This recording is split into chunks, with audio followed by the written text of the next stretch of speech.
Salut les gens, comment allez-vous? J'espère que vous allez bien. Moi ça va super, nickel. Comme d'habitude, moi c'est Akira et bienvenue sur ma chaîne.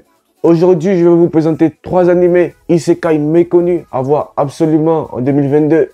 Mais avant, sachez que vous pouvez vous abonner, liker, commenter et faire des critiques dans les commentaires. Et aussi j'ai vu que beaucoup d'entre vous regardent les vidéos sans être abonnés. C'est vraiment dommage les gars. Si vous regardez les vidéos, abonnez-vous, on est ensemble. Sans plus tarder, c'est parti.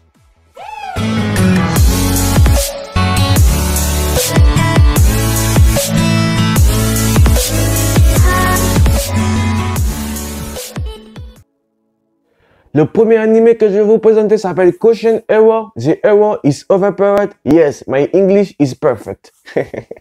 Non, plus sérieusement, je mettrai le nom des animés en description. Dans cet animé, nous suivons la déesse Rista qui évoque un jour un nouveau héros pour sauver son monde. Le héros en question s'appelle Seiya. Il excelle dans tous les domaines, mais il a un défaut, il est extrêmement prudent. Par exemple, il peut acheter 3 armures, une à portée, une de rechange et une de rechange pour celle de rechange. Vous voyez à quel point le gars est chelou. Ou encore, il peut mettre toute sa puissance et ses meilleures attaques pour tuer de simples smiles. Donc dans cet animé, nous allons suivre ce héros chelou et cette déesse.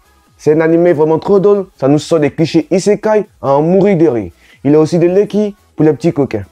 Mais après 10 épisodes, l'anime devient un peu lassant, mais ce n'est que mon avis, c'est clairement subjectif. L'anime a actuellement 12 épisodes de 24 minutes et a pour genre action, aventure, comédie, fantasy, isekai et shonen. Vous pouvez le trouver sur Wakanim et pour les autres, vous savez où vous pouvez le trouver. Je dis ça et je ne dis rien. Je mettrai le lien en description. Dans le second animé, nous suivons les aventures d'un jeune garçon de 25 ans qui travaille dans une grande entreprise. Il va un jour s'endormir. Cependant, en se réveillant, il se retrouve dans une chambre qu'il ne reconnaît pas et il va réaliser qu'il se trouve dans le corps d'un jeune garçon de 6 ans. Il va rapidement découvrir qu'il fait partie d'une famille pauvre vivant dans un village reculé.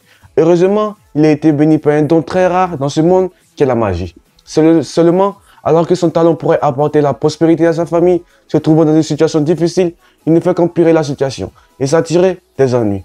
Donc on va suivre l'histoire de ce jeune garçon qui va essayer de se frayer son propre chemin dans ce monde sévère. Alors, l'anime est si bien en soi, mais ça manque d'originalité. Ce n'est pas le pire isekai que j'ai vu, mais ça aurait pu être mieux. Alors, encore une fois, ce n'est que mon avis. Vous pouvez le kiffer. Si vous aimez les animés chill sans prise de tête, celui-ci est fait pour vous. Il a actuellement 12 épisodes de 24 minutes et a pour genre action, aventure, drame, fantasy, isekai et romance. Dans le troisième animé, l'histoire nous entraîne dans le quotidien de 7 lycéens qui, suite à un accident d'avion, vont se réveiller dans un autre monde où la magie existe. Malgré cette situation, la majorité des personnes céderont à la panique. Ils vont essayer de changer ce monde sans trop se poser de questions. En réalité, ils ne sont pas que de simples lycéens, car chacun d'entre eux sont des élites se tenant au sommet de la politique, de la science et de la médecine. Et c'est depuis l'histoire de ces personnes qui possèdent la plus grande sagesse de la Terre, qui sans aucune retenue vont apporter une révolution dans ce monde fantastique.